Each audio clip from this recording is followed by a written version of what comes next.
What's up, folks? We're gonna get a quick mock draft in today. Riley couldn't join us. He has some stuff he's working on, so wasn't able to get on and do this mock draft with us. So we're gonna knock one out ourselves here. So I do all my mock drafts through Sleeper. Let me get on here. Let's share the screen.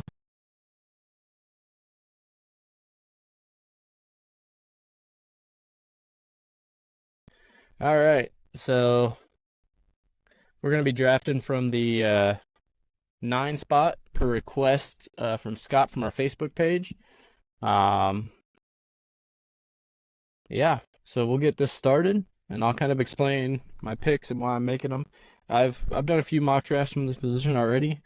It's kind of all over the place. I'm not a big fan of this pick.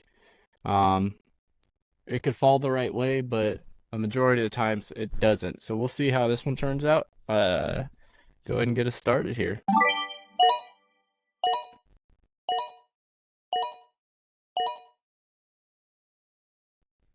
All right, so off the board to start, we got Christian McCaffrey, Tyreek Hill, CeeDee Lamb, Jamar Chase, Jefferson, St. Brown, Hall, and Bijan Robinson. And this fell exactly how I hate it to fall. Like, I am not a fan of these picks at this location. Not a big fan. Like AJ Brown, but just not this early. There's too many weapons in that offense. Puka Nakua, big fan of, but can he live up to this ADP? As the 6th receiver off the board. Jahmyr Gibbs, not a big fan of a split backfield in the first round. So I like the upside of Garrett Wilson at this location, at this spot in the draft. So I'm gonna go ahead and take Garrett Wilson with my first pick at 109, and we'll see how it falls back around to me. And even worse. That's right about where I would have Marvin Harrison ranked. Kind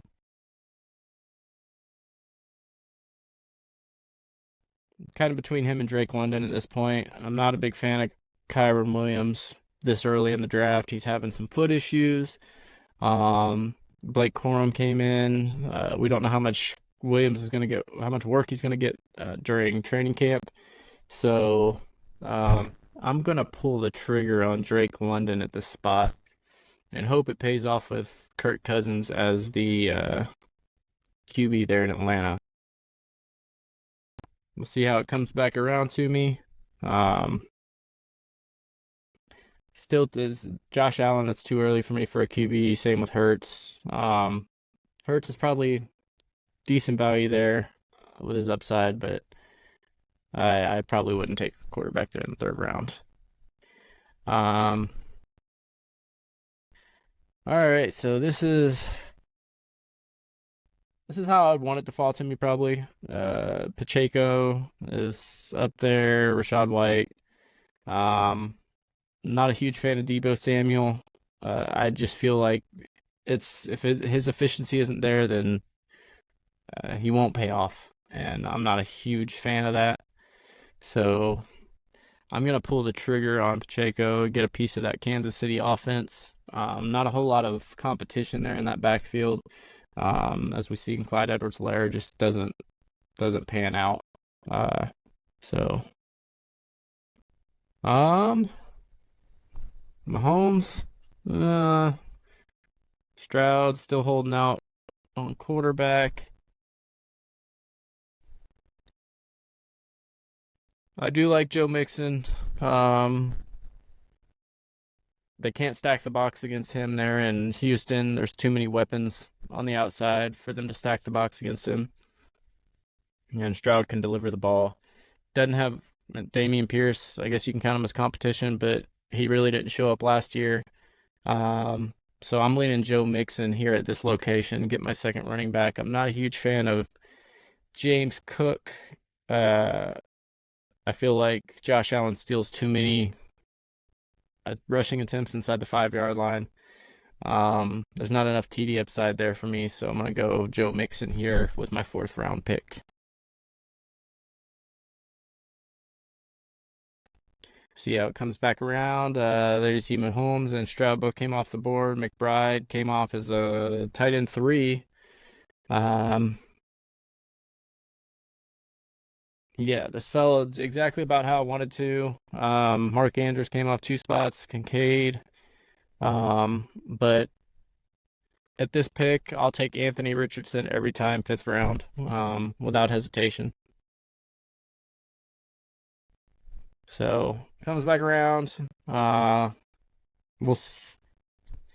So a lot of people aren't a fan of DeAndre Swift. So here's my view on Swift and why I probably will take him here. I like Pitts, but I don't want London and Pitts in a redraft league.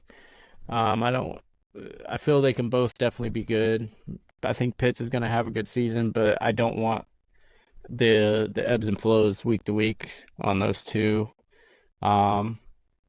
Montgomery, how much more is Gibbs going to take out of that offense this year? So that worries me. Rashee Rice, we obviously got the suspension worries. Rome Odunze, too many pieces of that offense with a rookie quarterback. I don't know who's going to land on top. I have a feeling it'll be DJ Moore, but we'll see come season time. DeAndre Swift, though, they were so quick to grab him when free agency opened up. So I have a feeling that he's going to be the top dog there, and he'll see a bulk of the work.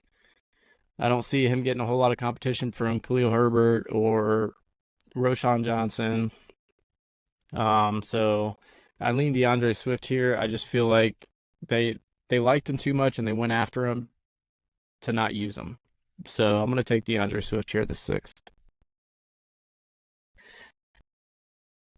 And you saw I've kind of gone a little more running back heavy, 3 through 6, mainly because you grab those 2 higher end wide receivers right off the bat. You got to have the backing or your running backs to kind of fill those voids when you have bye weeks and if one of them doesn't pan out. If they all 3 pan out, then I have a pretty solid team here.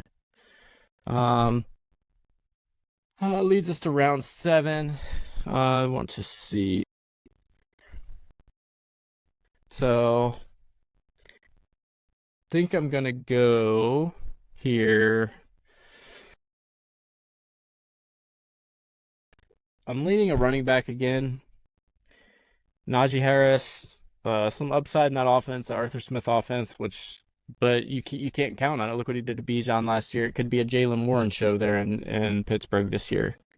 Raheem Mostert, dude put 20 touchdowns up last year, and he's going in the 7th round. Yes, we're gonna have some of the Devon A. Chain show, but can he stay healthy? And if he doesn't, does that benefit Mostert again this year? That smaller back, the durability kind of worries me a little bit. So I'm going to go with Raheem Mostert here and hope my pick makes it around to me. Let's see. It did. So I am a huge fan of this receiver this year in this new offense with the new offensive coordinator in Seattle. I feel he's got a good chance to be the top fantasy receiver by the season's end. So I'm going to go Jackson Smith and Jigba in the 8th round. I feel that's good value. I feel they're going to target the slot quite a bit this year, and that's the primary position he's going to be playing out of. So if I can get Jackson Smith and Jigba in the 8th round, I'm happy with that. And we'll see how it comes back around. I know I've kind of punted the tight end, and at this point, I'm just going to keep punting it because we're already past the difference makers at the position. So I might grab 1, maybe 2 tight ends towards the end of the draft. And I will look at value here for the other positions. Hope here, Tajay Spears. I like him this late. Let's see, Gus Edwards. They're going to run the ball a lot there in LA, but I don't know who's going to be the primary leading Gus Edwards at this point, but I like the value of Tajay Spears in the ninth round, at the end of the ninth round. So I'm going to take Tajay Spears at the end of the ninth and hope he is the lead back there in Tennessee. Rolls back around. To get a number one receiver in the 10th round, the clear top target receiver in the 10th round is pretty solid. So I lean Cortland Sutton here, and that's probably who I'm going to go with. Adonai Mitchell, I'm not a huge fan of. He's got a lot of upside, but his floor is so low.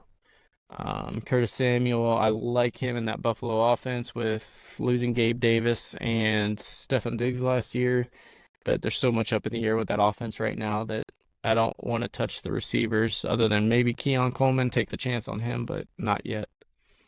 Romeo Doubs, however you want to say it. He's actually probably my least favorite receiver in that offense this year. I'd rather have Christian Watson, Jalen Reed, or Dontavian Wicks.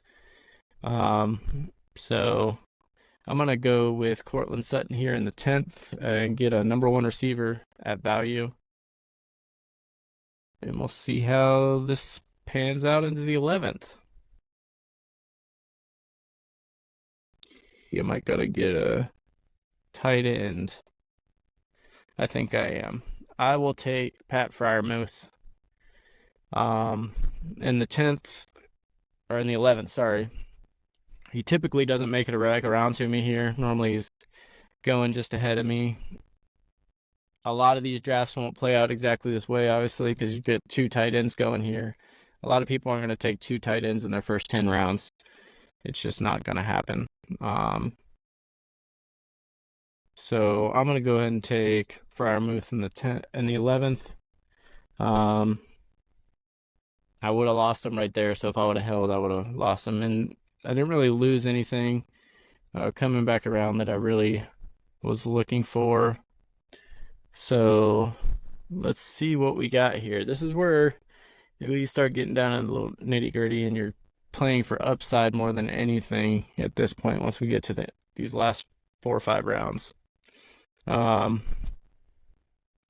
Wright, I like him, but that's a crowded backfield. Chuba Hubbard, I just think Brooks is going to take over that offense this year, so I'm not a fan of him. Jerry Jeudy, new offense, but I don't know how much different it's going to be. Let's see. Scroll down. All right, so Kendre Miller.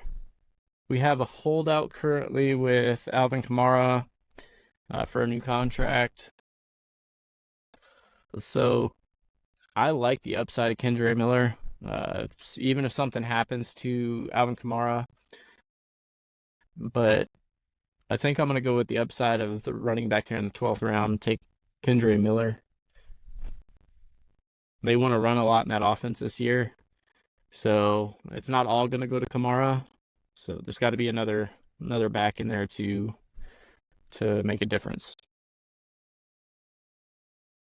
All right, so I like some of the running backs in this location. Liking Pearsall with the possibility of a Brandon Ayuk trade. Obviously, my pick could adjust based on what happens with Ayuk contract. But Quentin Johnson, they're going to run a lot more. And I like Ladd McConkey in that offense better. And between him and Joshua Palmer, it's kind of a toss-up at this point. Brandon Cook's not a fan of. I like Jalen Polk because there's really not a whole lot of other options in that offense in New England. But I'm going to go with Pearsall here in hopes of an Ayuk trade. Ooh, is Polk going to make it or back? He sure did. Again, I like Dontavian Wicks, but Love was good at spreading the ball around last year. So I am going to go with Jalen Polk.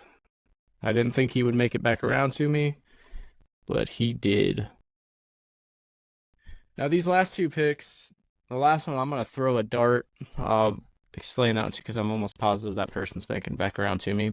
But this next one, I'm probably going to grab another high upside tight end.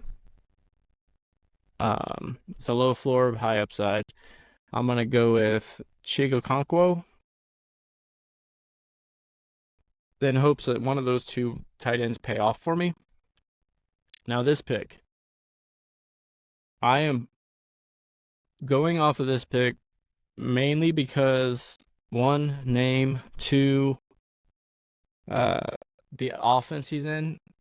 He went late in the draft, but he fell to the offense where he stands the most chance to make a difference this year. And if it doesn't work out, I can drop him in a few weeks and pick somebody else up. But I'm gonna go with Brendan Rice.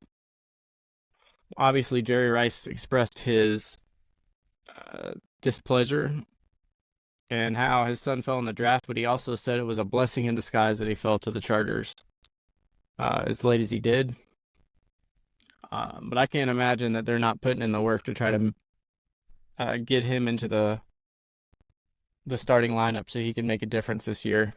So we'll see how that pans out. Like I said, if it doesn't pan out, it's an easy drop.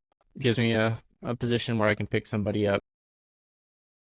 So my team ended up being Anthony Richardson, Isaiah Pacheco, Joe Mixon, Garrett Wilson, Drake London, Pat Freiermuth, DeAndre Swift, Raheem Mostert, Jackson Smith and Jigba, Tajay Spears, Cortland Sutton, Kendre Miller, Ricky Pearsall, Jalen Polk, Chigokonkwo, and Brendan Rice. I'm happy with that team in this position. Like I said, I've had this 9th spot drop to me a completely different in different drafts. I've had it to where I end up with 3 running backs right off the bat. I think I ended up with, last time I did it was Breece Hall, Saquon Barkley, and Derrick Henry were my first 3 picks off the board. This time, obviously, go wide receiver. So at the later points in this draft, picks 8, 9, and 10, you're probably just looking at who falls to you at those locations. And I would love to have one of those first 3 running backs with my number 1 pick. But if they don't fall to me, I'm happy to take a Garrett Wilson or a St. Brown. I've seen him fall to me a couple times. Just one of those bigger name receivers and take a chance on that. Same when it rolls around to me in the second round. I'd like to have Saquon Barkley there. But if he doesn't fall to me, I'm good with London. I'm good with Olave. Those picks. Sometimes you just have to take your guy because he's not going to make it back around to you. And you may pull him a little bit ahead of the ADP, but you have to be able and willing to take your guy in those locations. So, but that's my view with the 9th pick. We'll do one of these mock drafts every few weeks probably. As this offseason goes on and things change, ADPs are going to change. We'll see different things. I'll do them from different positions so everybody can see kind of my thought process as I go through. But this is where I'm at right now. And that's the 9th pick. Make sure you hit the subscribe button in that bottom corner. Hit the like.